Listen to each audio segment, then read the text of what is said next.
Hello, everyone. Welcome. Hi, I'm Oliver. Hi, I'm Lily. This is Science in Easy English. One simple sentence about today's topic. Is there life on Mars?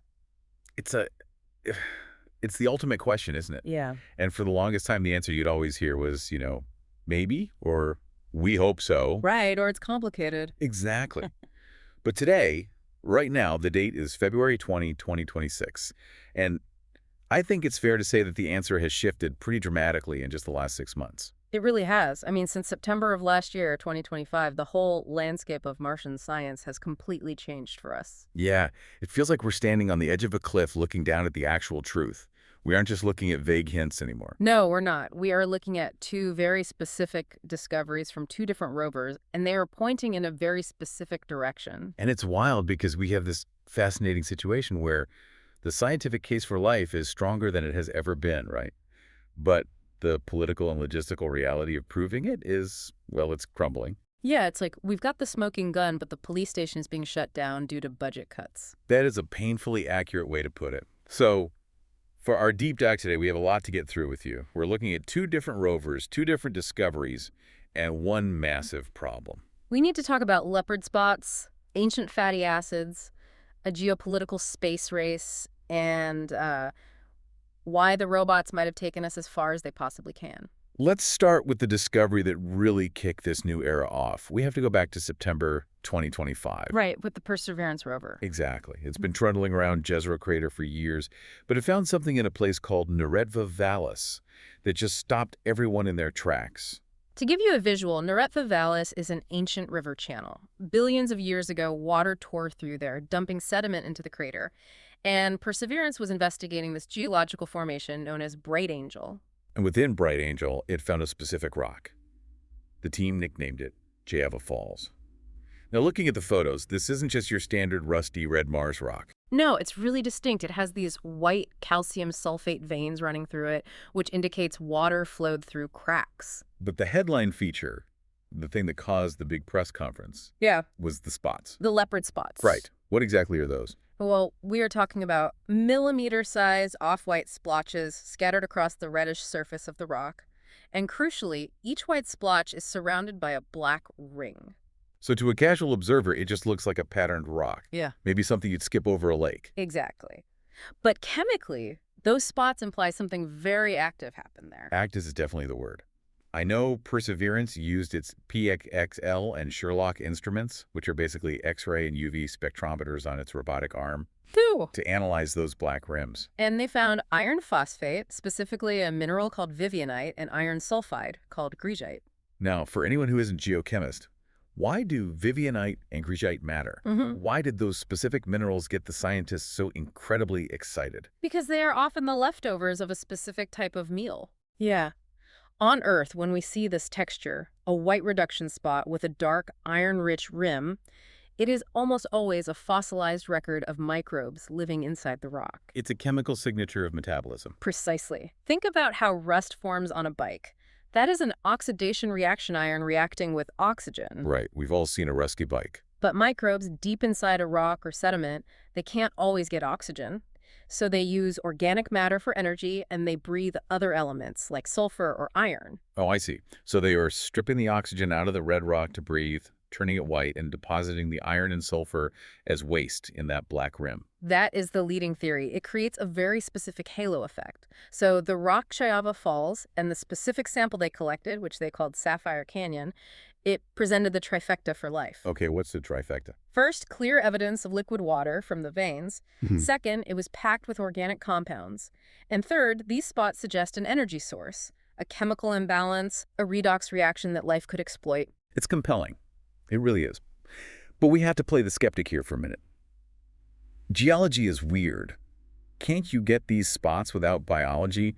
I mean, rocks do strange things under pressure. You absolutely can. That is the potential in the phrase potential biosignature. Right. You can get similar reactions at very high temperatures, like in a hydrothermal vent or a volcanic setting, or with specific high-pressure metamorphism. But the local geology of Jezero Crater doesn't fit that, does it? No, and that is why this is different. The context of the Bright Angel Formation suggests these rocks formed at relatively low temperatures. They weren't cooked in a volcano. Exactly. Yeah. So the abiotic or non-living explanation becomes the harder one to justify. You have to invent a really complex geological scenario to explain what a microbe just does naturally. That makes sense. So in September, we found the structure of life, the fossilized behavior.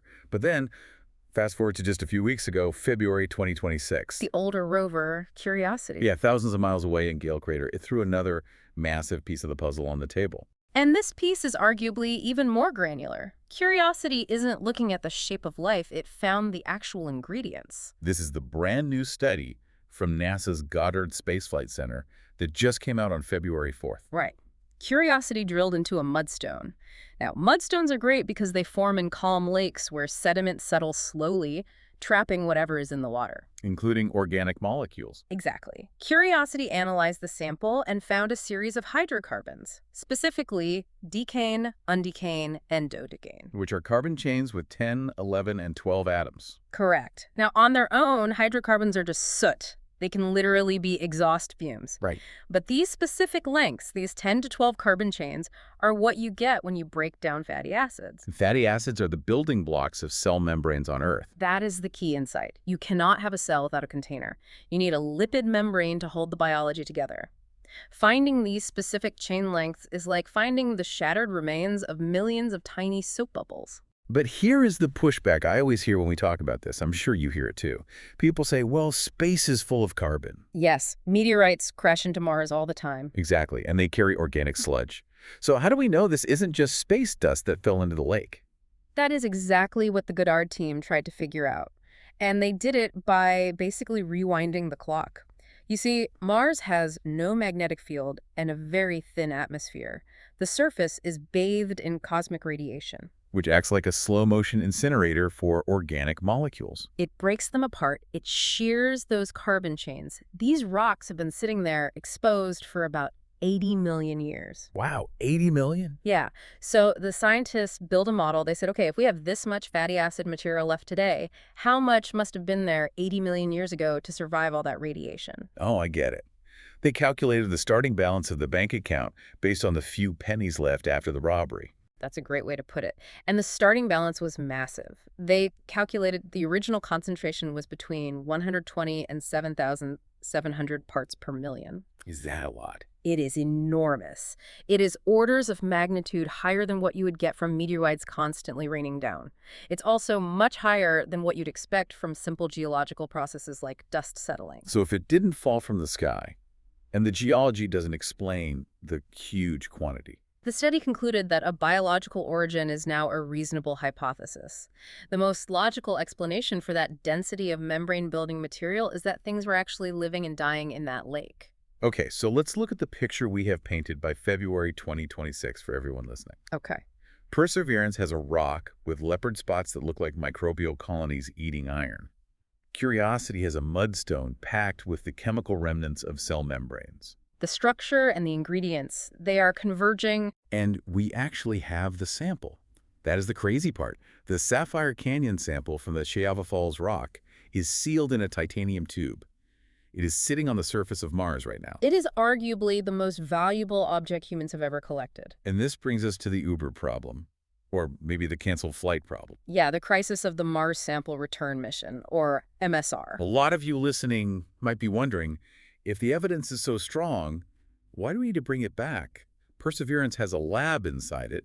Why can't it just tell us yes or no? That is a very common misconception. The instruments on rovers are absolute miracles of engineering, but they are limited by mass and power. They can tell us, hey, this contains carbon and iron. But to confirm life. Right, to distinguish a biological cell wall from just a weird mineral formation. You know, instruments that weigh tons. Earth labs that fill entire basements. You need synchrotrons. You need electron microscopes that can see down to the atomic level to check for DNA fragments or microfossils. You need to slice the rock into wafers thinner than a human hair and look for the specific isotopic ratios of carbon that only life creates. You just cannot do that on a rover. We have to bring the rock to the lab. But the plan to do that is completely falling apart right now. It is. The MSR program has been bleeding money. The estimated cost ballooned to $11 billion. To $11 billion. That is a hard number to sell to Congress. Impossible, apparently. In late 2023, NASA paused the program. And just last month, January 2026, the hammer came down. Yeah, Congress confirmed plans to essentially cancel the program in its current architecture. So we have the Sapphire Canyon sample boxed and ready, and we basically just fired the delivery driver. It's unbelievable. I know NASA is currently scrambling. They're asking private industry, SpaceX, Blue Origin, others, for cheaper, faster concepts. But there is no guarantee those will work, and they certainly won't happen overnight. And meanwhile, the clock is ticking politically. Because we aren't the only ones looking for these rocks. No, we're not. China is moving very aggressively with their Tianwen-3 mission. They are aiming to launch a sample return mission around 2028, with samples back on Earth by 2031. There's a very real chance that the first Martian biology analyzed on Earth will be in a lab in Beijing, not Pasadena. Now, we're just reporting the facts here, not taking sides on global space policy, but it really highlights the stakes of this geopolitical race. That is the reality. We have the Sapphire Canyon sample, which we know is a high-value target. But if we can't go get it, it's just a rock on the ground. The failure of the robotic program, this $11 billion sticker shock, is having an interesting ripple effect, though. It seems to be shifting the focus back to the human element. It really is. If robots are becoming too expensive and too slow to return the data we need, the argument for sending scientists is gaining a lot of traction. This brings us to the National Academy's report from December 2025. This is a strategy document, but it had a massive bombshell in the ranking of priorities. The report is titled A Science Strategy for the Human Exploration of Mars. For decades, the assumption was that human missions were about planting the flag, or just survival. Science was kind of a secondary benefit. But this report flipped that completely. Completely. It states that the specific #1 priority for the first human mission should be the search for life. That's huge. It ranks that higher than resource utilization, higher than atmospheric science, higher than geology. Why humans, though? I mean, if a robot is expensive, a human is astronomically expensive, what can a human do that Perseverance can't? Mainly two things: depth and decision-making. Depth. Yeah, we have to remember, the surface of Mars is a radiation desert. It is sterilized. If life exists today, extant life, not just fossils, it is likely deep underground in aquifers. And rovers can only scratch the surface. Exactly. Curiosity drilled a few centimeters. To find living bacteria, we might need to drill hundreds of meters. Humans can operate heavy drilling rigs that robots simply can't handle. And what about the decision-making? Imagine a geologist walking up to a cliff face. They can spot a weird vein, chip off a piece, look at it with a hand lens, and say, "This is interesting," all in 10 seconds. While a rover takes days to do that sequence because of the signal delay to Earth. Right, the 20-minute lag. A human can pivot instantly. The report discusses this concept of a Mars Human Agent Teaming Summit. The vision is that astronauts won't just be pilots. They will be the lead investigators in a laboratory, supported by AI and drones. Bringing the lab to the rock instead of the rock to the lab? It might be the only way to get a definitive answer, especially if the robotic sample return stays in limbo forever. It is a fascinating pivot. We are seeing the limits of automation. We can spot the clues, but we can't solve the mystery without human intuition, or at least human heavy lifting. And human funding, frankly. Definitely. So, to bring this all together for you listening, we are in a strange moment of cognitive dissonance. We have the leopard spots from September showing us how life might have breathed. And we have the fatty acid fragments from February showing us how life might have built its bodies. The chemical and geological evidence is converging on the idea that ancient Mars wasn't just wet, it was alive. But until we get those samples under an Earth-based electron microscope, we are stuck with potential biosignatures. We are 90% of the way there, and the last 10% is proving to be the hardest. Before we wrap up, I want to pull on a thread that connects these two discoveries: the environment itself. Go on. Perseverance is in an ancient river channel. Curiosity is in an ancient lake bed.